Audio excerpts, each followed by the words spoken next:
suis en compagnie d'Amélie Drainville, candidate pour le Québec solidaire pour la prochaine élection.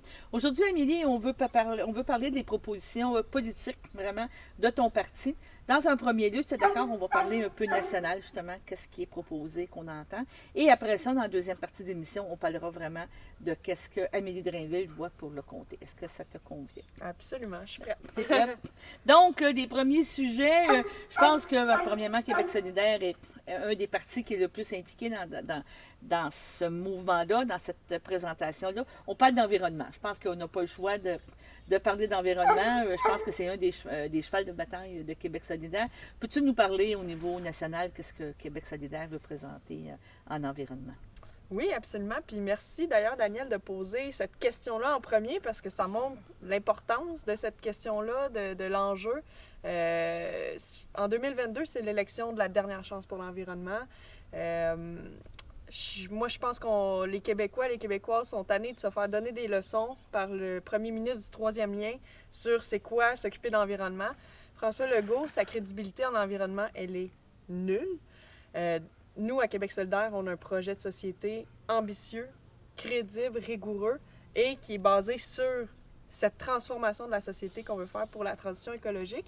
Donc, Québec solidaire, ça a été créé par, entre autres, des militants écologistes de toutes les régions du Québec qui en avaient assez de voir le statu quo se perpétuer puis qui voulaient mettre de l'avant un programme d'envergure pour amorcer cette transition-là. Donc, ce qu'on propose à Québec solidaire en matière d'environnement, c'est un objectif ambitieux de réduction de gaz à effet de serre de 55 % d'ici 2030. Notre plan Vision 2030 a été présenté la semaine dernière pour montrer comment on allait parvenir à atteindre ces cibles-là. C'est chiffré, c'est béton, comme ça a été appuyé par 8 experts indépendants qui ont, pour certains, travaillé pour le GIEC, le groupe d'experts intergouvernemental sur l'évolution du climat, et des universitaires également. Même Pierre-Olivier Pinault de HEC a donné son aval au plan qu'on a proposé. Donc, les mesures à l'intérieur du plan pour réduire les émissions de gaz à effet de serre, c'est essentiellement créer une révolution transport au Québec. Je pense que les gens ont envie d'avoir une meilleure qualité de vie, puis une meilleure qualité de vie, c'est de ne pas passer son temps dans son char, matin et soir, pour aller travailler. C'est d'avoir du temps de qualité avec sa famille. Pour retrouver du temps de qualité, ben on pense que proposer du transport collectif qui est accessible, qui est très abordable, peu cher, ça va faire en sorte qu'on va délaisser la deuxième voiture. Donc, le Révolution Transport, on a un volet plus Montréal, un volet plus Québec, puis on a un volet plus région. Les différents aspects ont été présentés. Donc, on mise sur des tramways, des trains, des autobus électriques, l'autopartage, le covoiturage, le transport actif, une nouvelle ligne de métro à Montréal, des prolongements de lignes de métro, le tramway à Québec, pas de troisième lien. Ça, c'est notre plan en transport. En région ici, comme dans Berthier, on disait qu'on voulait aller aussi vers les propositions locales, on va y retourner tantôt, mais dans Berthier, à quoi ça pourrait ressembler? Bien, ce qu'on propose en région, c'est d'avoir un transport interurbain nationalisé pour assurer une fiabilité de ce transport-là, parce que souvent, ce qui met les freins pour le transport interurbain, c'est la rentabilité.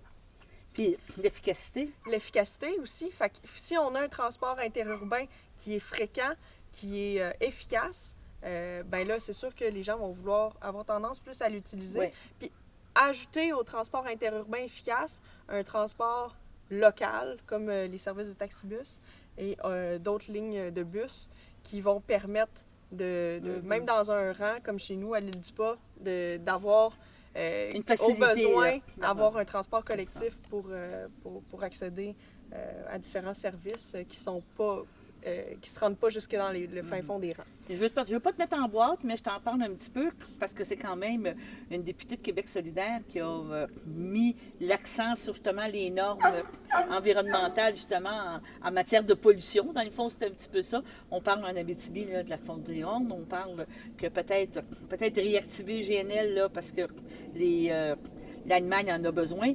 C'est des positions aussi c'est des positions aussi que Québec solidaire est content d'avoir défendu, c'est une fierté pour vous autres d'avoir mis à jour ce dossier-là, puis ça l'a fait refléter dans toutes les régions du Québec. Là.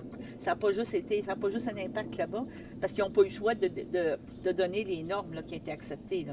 Effectivement, puis en fait, c'est loin de me mettre en boîte, ça nous met plus en valeur qu'autre chose. La fonderie Horn, je pense que c'est la meilleure démonstration qu'on a eue dans les 4 ans du dernier mandat de c'est quoi avoir une députée de Québec solidaire en région. La fonderie, ça fait des années qu'on sait qu'elle est dangereuse pour la santé des gens. Ça l'a pris une députée de Québec solidaire pour lever le flag. Ça y a pris 3 ans de travailler sur le dossier pour que enfin les gens réalisent que la Chambre de commerce même se rend du côté de la députée, alors qu'au début, tout le patronat faisait attention puis essayait de la taire. Donc, la fonderie Horn, c'est une victoire de Québec solidaire d'avoir amené ça dans l'espace public. Puis nous, à Québec solidaire, ça montre comment on travaille, c'est qu'on est des gens sur le terrain, connectés aux préoccupations de notre monde, puis on les amène à l'Assemblée nationale, puis on les dévoile au grand jour, puis ça provoque des changements. Fait que la fonderie, autant d'un point de vue environnemental que du point de vue de la santé, c'est inconcevable qu'en 2022, on ne fasse pas respecter la norme québécoise de 3 nanogrammes à ce genre d'entreprise-là pour les émissions d'arsenic. Donc, ce que nous, on propose à Québec solidaire, c'est de ramener à 3 nanogrammes dans un délai de 4 ans. Puis, le gouvernement de François Legault, présentement, a négocié avec la fonderie 15 nanogrammes. Tiens donc, ils ont sorti leurs 15 nanogrammes quelques jours après avoir eu une discussion avec l'entreprise. Ça a l'air un petit peu arrangé avec le gars des vues, cette histoire-là. Je comprends.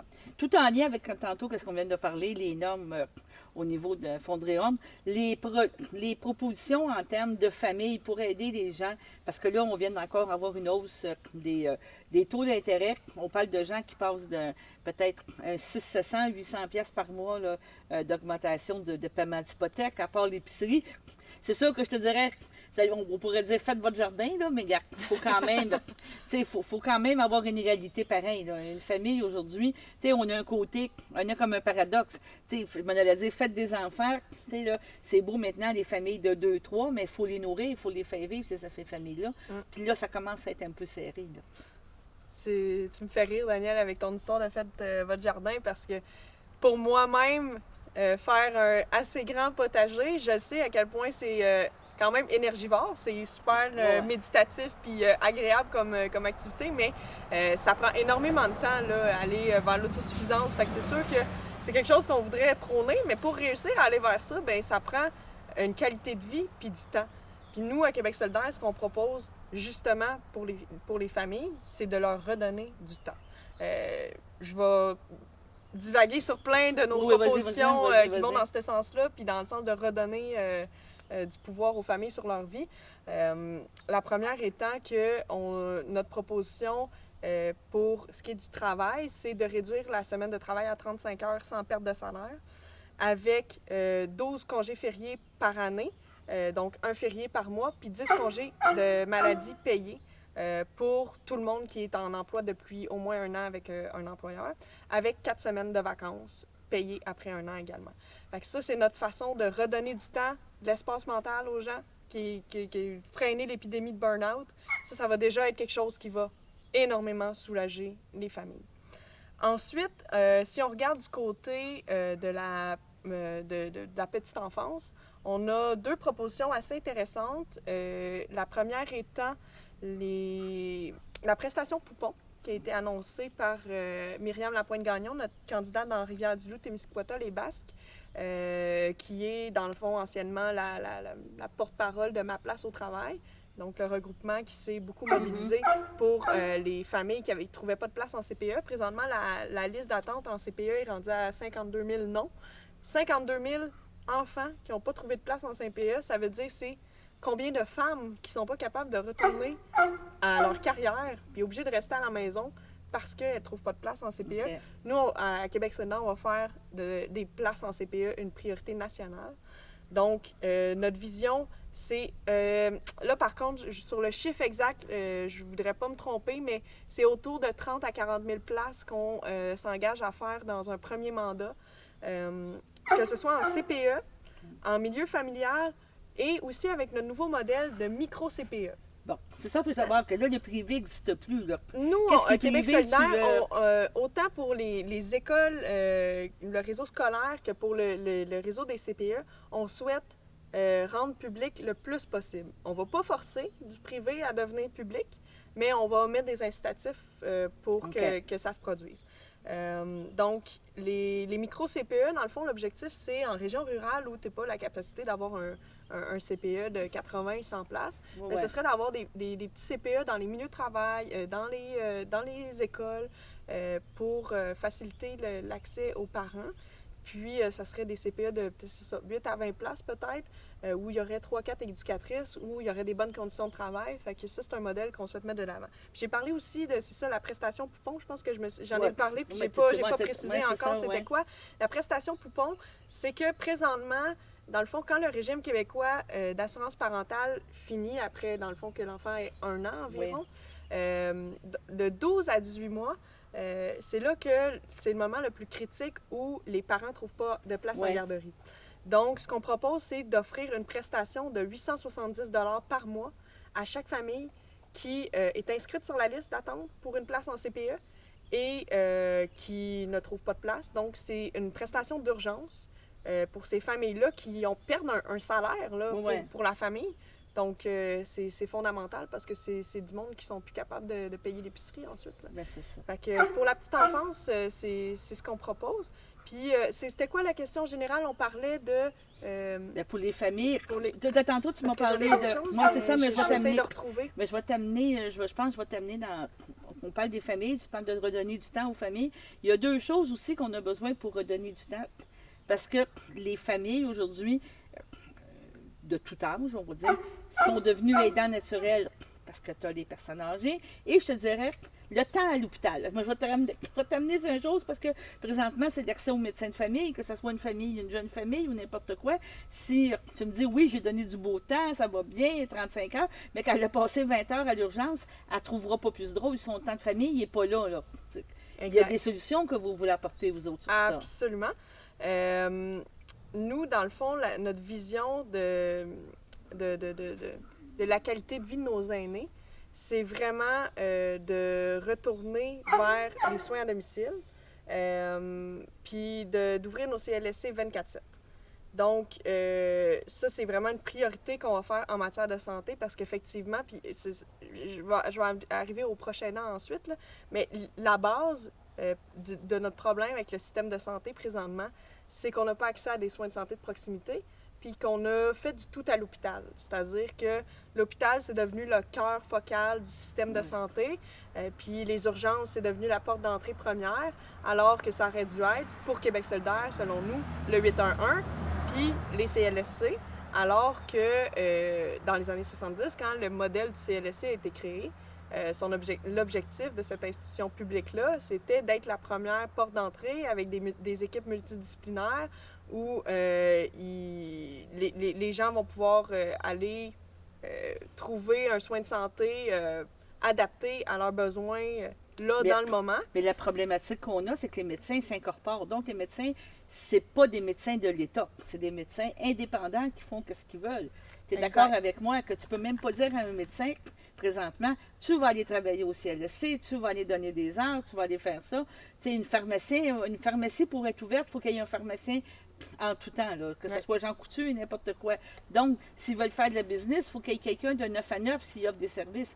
Mais nous, dans un CLSC, on n'est même pas capable d'avoir un médecin parce que lui peut décider que ça y tente ou ça y tente pas d'aller travailler là. On n'est pas capable d'avoir un médecin parce qu'on a laissé le privé s'ingérer dans notre système de santé. Au Québec, ce qui faisait notre fierté, c'était notre système public fort et accessible aux gens dans toutes les situations. Ouais. On a perdu ça avec le néolibéralisme dans les années 80. On a fait 30 ans de modèle du néolibéralisme, du nouveau management public, des mesures d'austérité. On a vu où ça nous a menés. Puis François Legault, avec ses baisses d'impôts, nous propose de retourner exactement dans le même manège. Nous, on propose de changer d'air, on propose une vision ambitieuse, qui est de réinvestir massivement dans nos services publics puis dans leur redonner de l'amour. Puis ça va partir justement des CLSC, puis du courage aussi, le courage de s'attaquer au privé, puis de ramener le privé vers le public. Puis nous, comment on va faire ça avec les médecins? On va s'asseoir avec eux, on va négocier, puis on va imposer finalement que les médecins deviennent des salariés et non plus justement des indépendants qui sont payés à l'acte.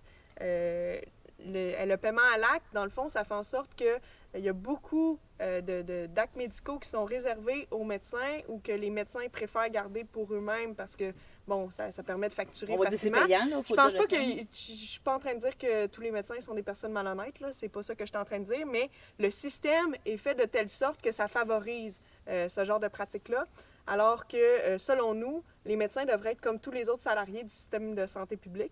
Donc, en les salariant, en leur proposant des conditions de travail intéressantes avec des équipes multidisciplinaires dans des CLSC, des bons espaces de travail, des espaces de travail lumineux, intéressants, où ça n'a pas l'air d'être un bloc carré de béton, c'est ce qu'on souhaite proposer.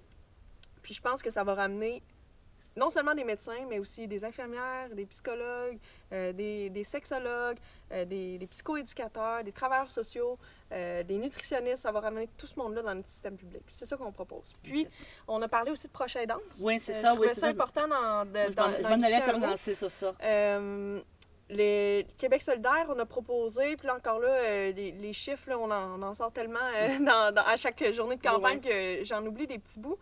Mais on a proposé d'augmenter de plusieurs millions de dollars les prestations à nos personnes proches aidantes, puis de soutenir aussi les organismes de répit qui offrent des répits aux personnes proches aidantes, qui soutiennent des proches qui ont une maladie.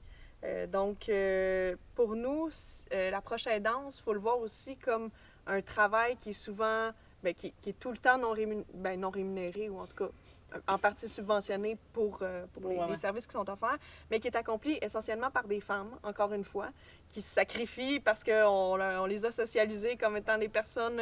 naturellement aidantes. Naturellement, c'est ça. On l'a appris, on l'a intégré, mais c'est ça, qu'on va avoir le réflexe d'aller soutenir notre monde, nos proches, puis de rendre service. Donc, c'est souvent les femmes qui se retrouvent avec ça. Puis, ça amène de la précarité financière. Puis nous, on trouve ça intolérable. Donc, en augmentant les prestations pour les proches aidantes, ça va grandement aider. On est de retour avec Amélie Drainville, candidate pour Québec solidaire. On a eu des belles discussions avant la pause, Amélie. Mais là, je pense que c'est le temps de parler du comté. Je vais te revenir sur le sujet de la famille parce que on parle encore de crise du logement. Les taux d'intérêt viennent encore de monter. Donc, les gens vont commencer vraiment encore là à avoir des problématiques. Et la crise du logement n'est pas juste, comment je peux dire ça, nationale. Je pense qu'elle est aussi locale. Puis avec les groupes populaires ici qu'on a dans la région, puis tout ça, ils nous faisaient part aussi à un moment donné lors d'entrevue que il y a des cas de famille, il y a des cas de séparation, il y a des cas de violence conjugale, n'importe quoi. Puis moi, je fais tout le temps une farce, les gens dorment sur un banc de Pâques, là, mais c'est pas ça qu'on veut. Mais trouver des loyers abordables pour ce genre de personnes-là, c'est même pas faisable dans Berthier. C'est pas, oui, ça en bâtit des neufs, oui, c'est bon que la population augmente, ça, je suis d'accord avec ça, mais l'abordabilité des logements ordinaires, il n'y en a plus, là. Il n'y a plus rien, on a de la difficulté, là. Non, mais c'est pareil dans la Naudière puis en Gaspésie.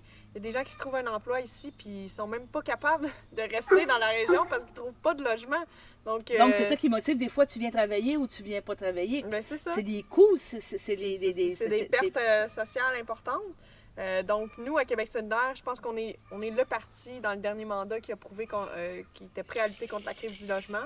Notre collègue Andrés, qui est député dans Laurier-Dorion, a fait de cet enjeu-là son cheval de bataille. Nous, ce qu'on propose à Québec solidaire, c'est de créer 50 000 nouveaux logements sociaux.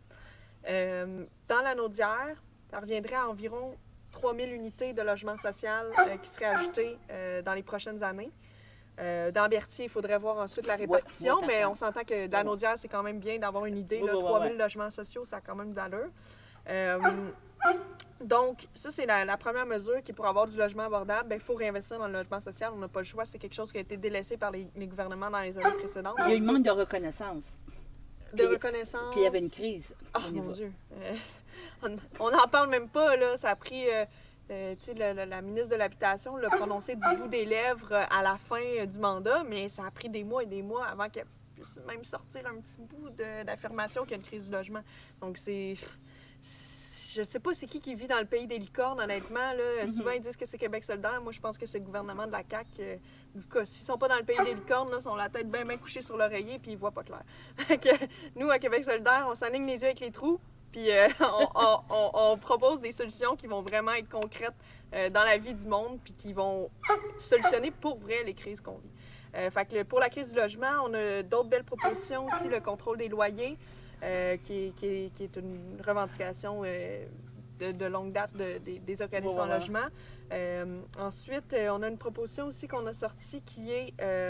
des fiducies de terrain, là, c'est ça? Exactement, les maisons, devenir propriétaire, dans le fond, rendre ça abordable, rendre ça plus facile, parce que présentement, devenir propriétaire pour les jeunes familles, c'est devenu une catastrophe. Là. C'est devenu il n'ira pas s'améliorant, c'est ça? Là. Non, c'est ça. Donc, pour solutionner ça, ce que Québec solidaire propose, c'est de rendre disponible 10 000 maisons dans le prochain mandat qui vont, dans le fond, être en fiducie foncière.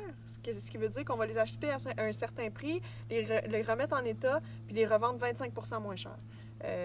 Donc ça, c'est vraiment quelque chose qui va faire en sorte qu'on va pouvoir avoir des propriétés qui sont abordables pour les jeunes familles. Je pense que ça va faire une bonne différence dans le marché de l'immobilier.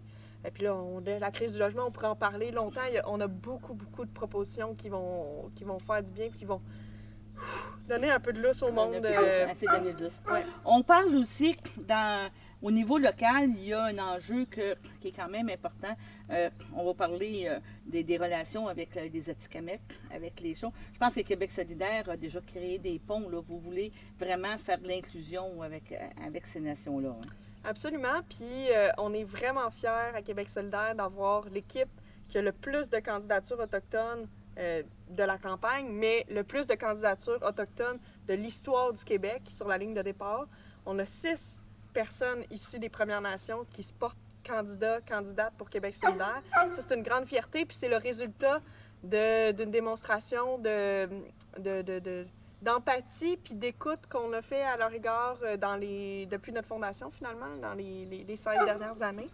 Manon a fait très fréquemment des tournées dans les communautés autochtones pour aller bâtir des ponts. Et ici, au niveau de Manawan, puis tout ça, les liens sont bons?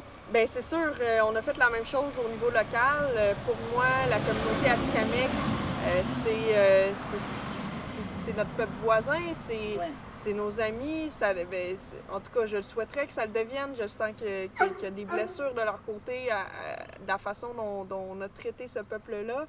Puis c'est franchement désolant. Puis moi, ce que je veux faire comme députée, c'est de tisser des liens avec cette communauté-là et de montrer notre réelle volonté de collaborer, d'être des alliés l'un de l'autre, de se soutenir mutuellement, de leur donner le support dont ils ont besoin et qu'ils identifient eux-mêmes pour se développer à leur plein potentiel et de la façon dont ils et elles le souhaitent.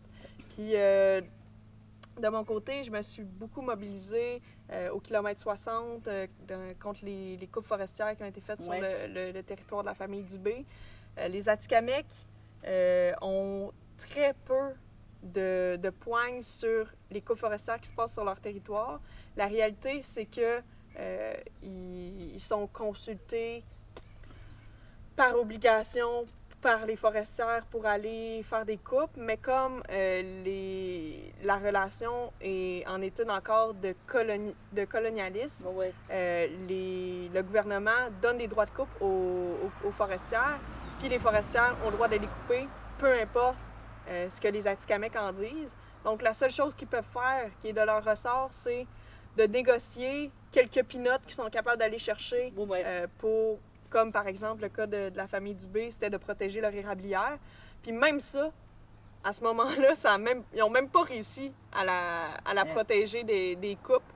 Ça a été cavalier de la part de la Syrie, cavalier de la part du gouvernement de ne pas reconnaître ni un ni l'autre leur tort dans cette histoire-là. Offrir aucune compensation à la famille, pour moi, c'est inacceptable. Je vais continuer d'aller au kilomètre 60 soutenir la famille. Je vais montrer qu'à Québec solidaire, nous, notre vision de la relation avec les peuples autochtones, c'est différent. Puis on veut complètement rebrasser ça, puis avoir une réelle sensibilité à leur réalité, puis faire de cette communauté-là des alliés puis des amis. Puis on va faire ça aussi pour la même chose dans notre démarche d'accession à la souveraineté. Donc, on va inviter le peuple atikamekw, tous les peuples autochtones du Québec qui le souhaiteront bien, à participer à notre démarche d'autodétermination, l'autodétermination du peuple du Québec, l'autodétermination des 11 Premières Nations qui habitent notre territoire. On va écrire ensemble avec ceux et celles qui le voudront notre Constitution, puis on va être capable de négocier de nation en nation c'est quoi qui va être un Québec qui est acceptable, qui est plus qu'acceptable, qui est heureux pour tout le monde. Notre entrevue va tirer à sa fin, mais je vais t'amener sur 2 sujets. Je sais quand tu pars, t'es très très bon. On parle souvent de 2 mammouths, on parle du MTQ puis on parle de la santé. Dans la région ici, il y a une grosse problématique encore qui était soulevée pas plus tard qu'hier soir à la MRC. La non-communication entre le ministère des Transports et les municipalités pour les travaux et les demandes qui sont faites. Est-ce que c'est un sujet que tu veux t'impliquer? Et je vais te relancer sur le deuxième tout de suite. Les médecins de famille, ici dans le coin, on a une grosse problématique. Tantôt, on en parlait, mais est-ce que c'est 2 sujets qui t'interpellent ici dans le coin? Moi, je me suis promenée partout dans la circonscription. Il n'y a pratiquement aucune municipalité où je ne suis pas allée depuis la pré-campagne électorale. Et que je sois à Saint-Damien, que je sois à Saint-Ignace-de-Loyola, que je sois à Saint-Norbert, les élus locaux et les citoyens me disent on essaye juste d'avoir des traverses piétonnes pour sécuriser la vie de notre monde sur les routes qui appartiennent au MTQ. On fait une demande à notre députée pour qu'elle fasse pression auprès du MTQ pour que ça bouge plus rapidement, puis il se passe rien. Donc moi, je me questionne beaucoup, puis sincèrement, là, je me questionne. Je me demande c'est quoi la vision d'être une députée pour Caroline P. Moi, ma vision d'être une députée, c'est, puis peu importe si on a un rôle de ministre au travers de ça ou pas, c'est d'être à l'écoute des gens, à l'écoute de leurs préoccupations, puis de les amener jusqu'à l'Assemblée nationale pour que leur voix soit entendue. Moi, ce qu'on me dit sur le terrain, c'est que les gens n'ont pas ressenti ça dans les 4 dernières années, puis j'aimerais ça qu'on y remédie. Fait que pour la sécurité routière, ça va être la même chose. Je vais me porter au devant pour qu'on protège les enfants, les aînés qui veulent se promener à pied dans leur village puis qui ne sont pas capables de le faire parce que ça roule trop vite, parce qu'il n'y a pas de traverse. C'est la base. Je pense que c'est la base. Puis, on a entendu des absurdités aussi. Là, nous, à Québec solidaire, on veut mettre de l'avant le transport actif. Ici, dans les îles, on a un réseau cyclable qui est quand même prisé puis qu'on essaye de mousser pour le développement touristique régional. Puis, quand on fait de l'asphalte neuve ici, là, dans la circonscription, on fait juste un côté de la route, puis on fait même pas la chaussée où les cyclistes passent. On fait du patchage. Oui, on fait du patchage de trous. Puis, je veux dire, on image ça, là, bien comme il faut. Là. La ligne du milieu, la ligne de la chaussée, l'asphalte qui déborde juste un petit peu, puis la vieille asphalte qui continue ou de la roche. Comment un cycliste est supposé rouler dans des conditions comme ça? C'est inacceptable. Si on veut que le transport actif puis le cyclotourisme aussi deviennent c'est ça, plus utilisés, ben, il va falloir qu'on fasse des routes qui ont de l'allure. Hein? Les îles, ici, c'est une porte d'entrée de la Naudière. Là. Tu prends le bateau, tu traverses, puis si tu as déjà cette vision-là de la rue, de la route, ça donne pas le goût. Ça donne pas le goût, là. Tu y viens une fois, mais tu reviens plus. Exactement. Puis la deuxième question, c'était... On parlait de médecins de famille. Je suis fatigante avec ça, avec mes candidats, mais regarde, c'est important. C'était des listes. Quand tantôt tu me parlais de redonner du temps aux familles, je pense que c'est la base. Parce que là, présentement, on est rentré avec un médecin de famille à une clinique.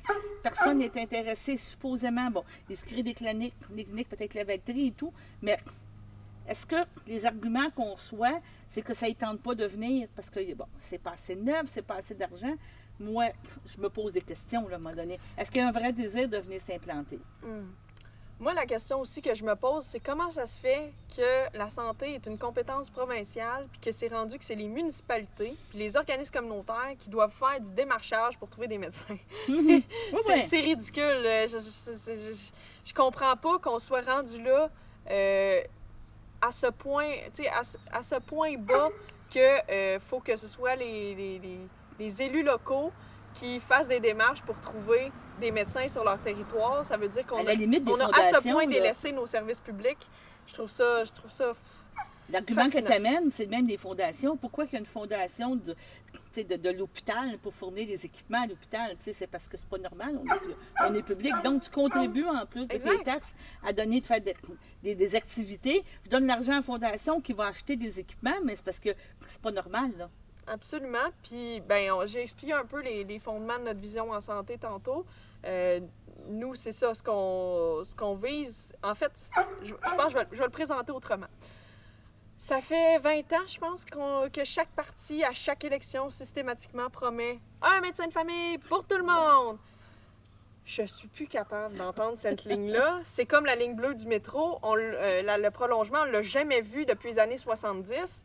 Je pense que c'est la promesse la plus brisée dans l'histoire du Québec. Fait que nous, à Québec solidaire, on s'est dit, on va se prémunir contre ça, parce que de toute façon, c'est pas notre solution. On va pas promettre une affaire de même. De toute façon, c'est pas efficace, puis c'est pas cette façon-là. Je pense qu'on va régler le problème à la source, puis le plus rapidement possible. À terme, ça serait le fun d'avoir un médecin de famille attitré pour tout le monde. Mais à l'heure actuelle, ce qu'on a besoin, c'est avoir le bon soin au bon Oui, ça, moment. je suis d'accord. Donc, si on donne une porte d'entrée par le CLSC à Berthier, par exemple, pour n'importe quel petit ou gros bobo, on a un triage à l'entrée qui ne se fait pas à l'urgence. Oui. On a un accès rapide. Si on a besoin de voir un médecin, parce que c'est absolument le médecin qui doit Oui, oui. faire le diagnostic, signer un papier, parce que c'est vraiment sa tâche à lui, on sera jusque-là. Mais si on est capable avant d'avoir un service d'une infirmière ou de tout autre professionnel de la santé qui est plus adapté à notre besoin, bien, c'est comme ça qu'on va réussir à soigner le plus de monde possible puis le plus rapidement possible. Fait que nous, on souhaite ramener des médecins ici dans la circonscription de Berthier, que ce soit à Matawini, que ce soit dans Dautré, mais pas juste des médecins. Ça va prendre toute une équipe de professionnels en santé.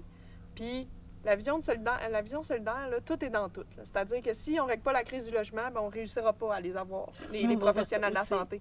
Fait qu'il faut avoir un plan global, cohérent, ambitieux pour régler toutes ces crises-là en même temps.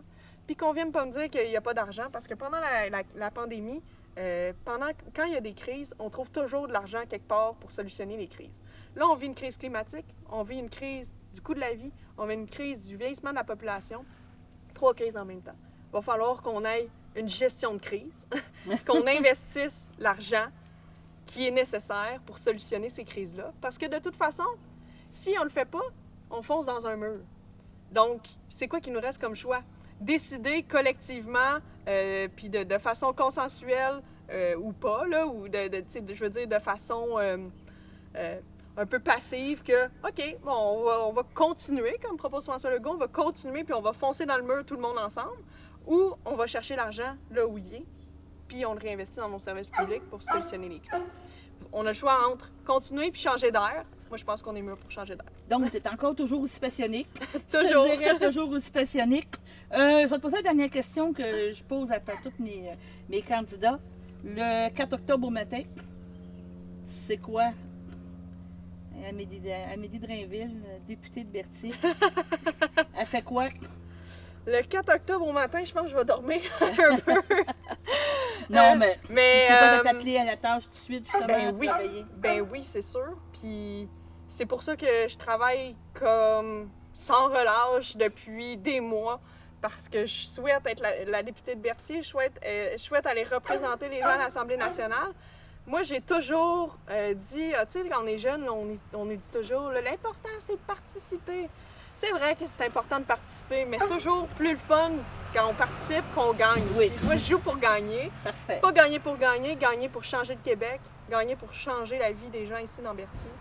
Fait que je vais travailler fort jusqu'à la fin.